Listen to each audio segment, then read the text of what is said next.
So hello friends, welcome back to this video. और ये video मैं 3 साल बाद बना रहा हूँ और होपफुली अब आगे बनाता रहूँगा। सो ये वीडियो मैं बना रहा हूँ आज 5 मैथ फिक्सन बुक के बारे में, जो ये है जिन्होंने मेरी लाइफ चेंज करके रख दी। और अगेन ये वीडियो मैं उन लोगों के लिए भी बना रहा हूँ जो स्टूडेंट्स क्लास 10th 11th या 12th में होते हैं और वो सोचते हैं कि मुझे हायर मैथ पढ़ना है और मुझे मैथमेटिशियन बनना है, मुझे प्रोफेसर बनना है, और उनको राइट गाइडेंस नहीं मिलता है। और जो कि मुझे नहीं मिला था, क्योंकि जब मैं हाई स्कूल में था, मुझे मैथमेटिक्स में इंटरेस्ट था और मुझे कुछ नहीं पता था कि मुझे कैसे पढ़ना है, आगे हायर मैथ में कैसे पढ़ूँगा, कहाँ जाऊँगा पढ़ने के लिए। और जैसा कि जानते हो कि जब आप यूपी और बिहार जैसे स्टेट से बिलोंग करते हो तो वहाँ पे ज़्यादातर जो इन्वायरमेंट होता है वो सिविल सर्विसेज, इंजीनियरिंग, डॉक्टर इनका होता है। और आप जब एक डिफरेंट पाथ चूज़ करते हो तो लोग आपको सपोर्ट नहीं करते हैं, आपका मजाक बनाते हैं और आपकी वैल्यू नहीं करते हैं और हंसते हैं आपके ऊपर। और यही रीज़न है कि इंडिया में आज इतने कम मैथमेटिशियन हैं। नहीं तो आप देख लीजिए कि इतने सालों फील्ड मेडल जो मैथमेटिक्स में दिया जाता है, अभी तक इंडिया में एक भी नहीं आया फील्ड मेडल, एक भी। और नोबेल प्राइज़ भी देख लीजिए, लास्ट कितने सालों से एक भी लोग नोबेल प्राइज़ के लिए नॉमिनेट नहीं हुए हैं। अगेन इस बीच भी एक खुशी की बात यह है कि नीना गुप्ता जिनको 2024 इसी ईयर अभी नॉमिनेट कर लिया गया है एबल प्राइज़ के लिए, जो कि मैथमेटिक्स में दिया जाता है एबल प्राइज़। और वो अलजेब्रिक ज्योमेट्री में उन्होंने रिसर्च किया है। So I am proud of her and this is really great thing for me and our country. So मैं ऐसा करता हूँ कि देश में ऐसे स्टूडेंट्स और आए, ऐसे लोग आए जो मैथमेटिक्स और साइंस के थोड़ा अपना कंट्रीब्यूशन दे सकें और वैल्यू समझें कि साइंस की और मैथमेटिक्स की किसी भी देश को डेवलप करने में क्या वैल्यू होती है। और अगेन इसमें आपकी कोई गलती नहीं है। ये जो हमारा एजुकेशन सिस्टम है, इसमें रैट रेस लगी है, हर किसी को इंजीनियर बनना है, हर किसी को आईएएस बनना है। ये कुछ रीज़न है, मैं उनमें नहीं जाना चाहता हूँ। दिस वीडियो में मैं आपको 5 बुक्स बताऊँगा, जो कि आप अगर मैथमेटिक्स आप हायर मैथ करना चाहते हैं, उसके पहले आप ये 5 mathematics book you should read, because text book is not easy. क्योंकि जो इंटर लेवल की और हाई स्कूल लेवल की मैथमेटिक्स होती है, उनमें सिर्फ कैलकुलेशन होता है और हम लोग उसी को मैथ समझते हैं। मैं भी समझता था, लेकिन जब आप अंडर ग्रेजुएट लेवल और ग्रेजुएट लेवल की मैथ करते हैं तो उसमें आपको प्रूफ दिखते हैं और ये सब चीज़ें दिखती हैं। जब फिर हम सोचते हैं ये मैथ यार, इसलिए मैंने नहीं चुना था मैथमेटिक्स को, मैंने तो इसलिए चुना था। तो इसलिए ये 5 बुक आपको पढ़नी चाहिए, जस्ट फिर आपको टेक्स्ट बुक पे जाना चाहिए। और ये बुक बहुत हेल्पफुल होती हैं। I want without any delay I want to start. First one is Fermat last theorem. जैसा कि आपको पता होगा कि फॉर्मेट-लास्ट थ्योरम एक बहुत बड़ी प्रॉब्लम थी and this was a mystery. और इस बुक में बताया गया है कि कैसे फॉर्मेट ने उस प्रॉब्लम को बनाया और उसमें कितने मैथमेटिशियन ने काम किया, इधर हिल्बर्ट हों, पॉलिडास हों, गॉस हों, आयलर हों और तानियामा, शिमूरा, पॉल वोल्फ-स्केल, और इन लोगों ने कैसे काम किया, बट कोई सफलता हाथ नहीं लगी। और एट लास्ट 356 ईयर के बाद इंग्लिश मैथमेटिशियन एंड्रू वाइल ने इसको 1994 में सॉल्व किया। तो इसी के बारे में बताया गया है and this is my favourite book, because इसमें ये सब चीज़ें बताई गई और इसमें जो मोटिवेशन है कि एंड्रू वाइल ने 8 ईयर्स तक लगातार कंसिस्टेंटली काम किया था इस प्रॉब्लम पे और फिर उनको जब प्रूफ कर दिया था, और इसका प्रूफ 200 पेज लॉन्ग था, और इन्होंने जब प्रूफ जमा किया वहाँ मतलब दिया चेक होने के लिए, तो उसमें प्रूफ में फॉल्ट निकल आई, और इन्होंने फिर 1.5 ईयर उसमें काम किया, एंड देन तब इनको सक्सेस मिली. So this is very great thing. And so Alan Turing के बारे में, कर्ट गॉडल के बारे में बताया गया है, and this is very good thing, and this is very good book also. you should read it will motivate you to pursue mathematics, and आपकी लाइफ में कुछ इस बात को लेकर क्लैरिटी आएगी. सो ये पढ़नी चाहिए, ये मेरी पर्सनल फेवरेट है, I love it. And second one is जो मैंने पढ़ी थी वो थी रायमन हाइपोथेसिस के बारे में, द म्यूजिक ऑफ प्राइम. और again this is also very great book. So इस बुक में बताया गया है, ये उसी की तरह बुक है, और इसमें एक अनादर मिलेनियम प्रॉब्लम, जैसे कि आप जानते होंगे रायमन हाइपोथेसिस 7 मिलेनियम प्रॉब्लम है, इसमें कि एक सॉल्व हो चुकी है, पॉइंट केयर कंजक्चर, जिसको ग्रिगोरी प्रिलमैन, जो कि एक रसिया के मैथमेटिशियन है, और इस समय भी 56 साल के हैं, और उन्होंने शायद मैथमेटिक्स छोड़ दिया है मे बी, और वो दिखते नहीं मीडिया में ज़्यादा. सो उन्होंने सॉल्व किया, और उनको फील्ड मेडल के लिए नॉमिनेट किया गया था, बट उन्होंने उसको डिक्लाइन कर दिया था. This is very amazing thing. And इस बुक में आपको बताया गया है जो मेन थिंग, कि जैसे केमिस्ट्री की प्रेडिक्टेबल मतलब होती है, उसमें एलिमेंट हाइड्रोजन हीलियम, ये एलिमेंट केमिस्ट्री को बनाते हैं.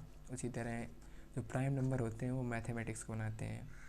वैसे प्राइम नंबर को एटम बताया गया है मैथमेटिक्स का, और बताया गया है कि कैसे प्राइम नंबर हर एक नंबर को बना देते हैं. और इसमें एक अच्छी चीज़ है कि इसमें कम से कम 15 या 20 मैथमेटिशियन की कंट्रीब्यूशन और उनका बायोग्राफी टाइप का दिया गया है, जो कि मोटिवेट करता है आपको कि कैसे रिसर्च के बारे में ये सब. और इसमें जैसे रामानुजन के बारे में भी दिया गया है. I hope this is very good, I am proud of him. So Ramanujan के बारे में भी दिया गया है, रामानुजन द मैथमेटिकल मिस्टिक, यानी और जो कोट कहा था कि यानी question mean nothing to me unless it express a thought. So इसके बारे में भी दिया गया है रामानुजन के. एंड इसमें हमने पढ़ा है इसको, बहुत गुड बुक है. और इसमें देखिए जो उनका इन्फिनाइट सम था उसका दिया गया है, and this is very good book, I also read it. And उनके बारे में बताया गया है कैसे वो कैम्ब्रिज गए और हार्डी से मिले. सो इस बुक में हर मैथमेटिशियन के बारे में थोड़ा थोड़ा दिया गया, जैसे Hardy and Littlewood in Trinity College. So ये बुक आपको थोड़ा मोटिवेट, एडमंड नायू इनके बारे में दिया गया है. इस बुक में आपको थोड़ा मोटिवेट, डेविड हिल्बर्ट मोटिवेशन मिलेगा. और इससे आपको जब आप टेक्स्ट बुक पढ़ते हैं, लगातार टेक्स्ट बुक पढ़ते रहते हैं, तो बीच बीच में आप थोड़ा बोर्डम फेस करते हैं, देन आप ये बुक पढ़ते हैं, फिर आपको मोटिवेशन आता है, फिर आप टेक्स्ट बुक पे जाते हैं, और यही चलता रहता है. सो बर्नर्ड रायमैन के बारे में दिया गया इसमें आगे, and you should read it, very good book. ये रायमैन हाइपोथेसिस के बारे में है. And third book is zero, और ये बुक पूरी जीरो के बारे में है, and this is really very amazing book. और इसमें बताया गया है, इस बुक में इसका जो कंटेंट है वो है कुछ ऐसा, ये है null and void, nothing doing, nothing come from nothing, पढ़ लेना आप. और इसमें जो मेन चैप्टर है, मेरा फेवरेट चैप्टर, इन्फिनिटी ट्विंस. इसमें बताया गया कि कैसे इन्फिनिटी जीरो को जनरेट करती है, और कैसे जीरो इन्फिनिटी को जनरेट करता है. और इसमें यही चीज़ें बताई गई हैं. इसमें बताया गया है कैसे हम लोग इंडियंस ने कैसे इसकी खोज की थी जीरो की, और जो ग्रीक वाले थे और मिस्र वाले थे वो एक्सेप्ट नहीं कर रहे थे जीरो को. सो this is really very amazing thing. And मैंने पढ़ा है, बहुत अच्छी बुक है, बहुत अच्छी, मज़ा आ गया इसको पढ़ के. और अब मैं इस बुक में जो कॉम्प्लेक्स नंबर है उनका इंट्रोडक्शन भी बहुत अच्छा दिया गया है, बहुत अच्छा इंट्रोडक्शन दिया गया है, आपको पढ़नी चाहिए. और इसमें आपको जीनो पैराडॉक्स, ये जीनो पैराडॉक्स के बारे में बताया गया है. और इसमें आपको इन्फिनिटी के बारे में क्लैरिटी हो जाएगी अगर आप इसको पढ़ेंगे तो इन्फिनिटी के. और जो मेरी फोर्थ बुक है वो है infinite power, the story of calculus, the language of the universe, Steven Strogatz. And देख सकते हैं आप, ये रॉयल सोसाइटी से इसको बुक साइंस बुक प्राइज भी मिल चुका है 2019 में। And again this is very good book. अगर आप कैलकुलस की हिस्ट्री पढ़ना चाहते हैं, अगर आप कैलकुलस के बारे में पढ़ना चाहते हैं कि कैसे कैलकुलस डिफ्रेंशिएशन आया, कैसे इंटीग्रेशन आया, कैसे लिमिट आई, कैसे डिफरेंशियल इक्वेशन आया, किसने खोज की, क्या यूज है, तो again this is very great book and बहुत अच्छी बुक है। और इसको मैंने जब मैं क्लास 12 में था तब मैंने इसको पढ़ा था एंड अब मैं इसको दोबारा पढ़ने का ट्राई कर रहा हूँ। और इसमें इसका जो कंटेंट है आप देख सकते हैं। पहला इन्फिनिटी, फिर the man who harnessed infinity, discovering law of motion, Rudolph Hunt, differential calculus, cross road, बकलबडिया chain, secret fountain, fiction of the mind, logical universe, making wave, the future of calculus. So ये calculus की history है। और एक book और है मेरे पास math fiction जो कि है the Joy of x. So Joy of x book, इसका भी आपको कंटेंट दिखा देते हैं। जॉय ऑफ एक्स, इसमें बहुत सारी चीज़ें बताई गई हैं फंक्शन के बारे में, रिलेशनशिप। सो अगर आप क्लास 12 ईयर ड्रॉप आउट हैं तो आपको ये पढ़नी चाहिए। सो ये बुक भी बहुत अच्छी है। इसमें बताया गया पहला नंबर्स की हिस्ट्री बताई गई है, दूसरे टाइम में फंक्शन की हिस्ट्री बताई गई है, फाइंडिंग रूट्स, फिर शेप्स के बारे में बताया गया, ज्योमेट्री के बारे में, चेंज मतलब कैलकुलस का थोड़ा सा पार्ट दिया गया इसमें, फिर डाटा के बारे में बताया गया है और लास्ट में बताया गया है फ्रंटियर्स। सो इसमें बताया गया ट्विस्ट एंड साइड जो मॉडर्न सब्जेक्ट है like algebraic geometry and topology, group theory जो होती है एब्स्ट्रैक्ट अलजेब्रा में, उसके बारे में बताया गया है। बहुत ब्यूटीफुली बताया गया है, मस्त मस्त मस्त, आई लव इट।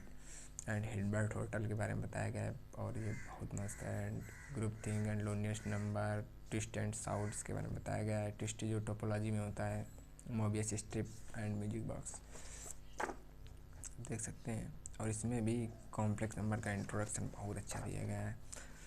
एंड इसमें बताया गया है थोड़ा फिजिक्स के बारे में भी बताया गया है, कैसे लाइट हाइट के बारे में और लिमिट और शेप के बारे में।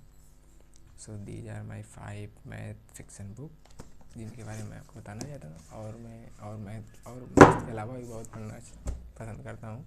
इनमें की एक है ये Einstein, his life and universe. So मैं इनकी बायोग्राफी पढ़ना हूँ एंड आइंस्टीन बहुत अच्छे रिसर्चर थे, तो इनके बारे में पढ़ के भी मुझे बहुत अच्छा लगा। अभी मैंने पूरी नहीं पढ़ी इसको, अभी मैं पढ़ रहा हूँ, अभी थोड़ी पढ़ पाया हूँ, इतनी पढ़ पाया हूँ। एंड इसमें थोड़ा फोटोग्राफ भी दिए गए हैं उनके आइंस्टीन की लाइफ से related. And this is also very amazing book, you should read it, motivation देती है आपको। तो ये कंटेंट है इसका, आप स्क्रीनशॉट ले सकते हैं इसका देख के। और एक और बुक जो मैं पढ़ रहा हूँ वो है फाइनमैन, और फाइनमैन मेरे फेवरेट फिजिसिस्ट में से एक है एंड पॉल डिराक भी हैं। सो इस बुक को मैंने अभी आधा पढ़ा है और ये भी बहुत अच्छी बुक है। अगर आपको इंटरेस्ट है तो आपको पढ़ना चाहिए, अदरवाइज आप 5 पढ़ सकते हैं। इसमें बताया गया है for rock away to MIT, Princeton year, Feynman, the bomb and military, like any question, the word of one physicist, इन सब के बारे में बताया गया है। And this is also very good book. और सब सेल्फ हेल्प बुक भी मैं पढ़ता हूँ, जिससे कि मेरी डीप वर्क फेवरेट है। और इस बुक में बताया गया है कि काम का क्या इम्पोर्टेंस है लाइफ में। आप चाहे खुश होकर काम करें, अदरवाइज आपको काम तो करना पड़ेगा, चाहे खुश होकर करें चाहे दुखी होकर, इस काम इसी बारे में बताया गया है। तो अपना काम अच्छे से करें इसके बारे में। और एक और बुक है जो मैं पढ़ता हूँ, सब अराउंड गिविंग फक, एंड इसमें बताया गया है वैल्यू ऑफ सफरिंग, इन सब के बारे में बताया गया है।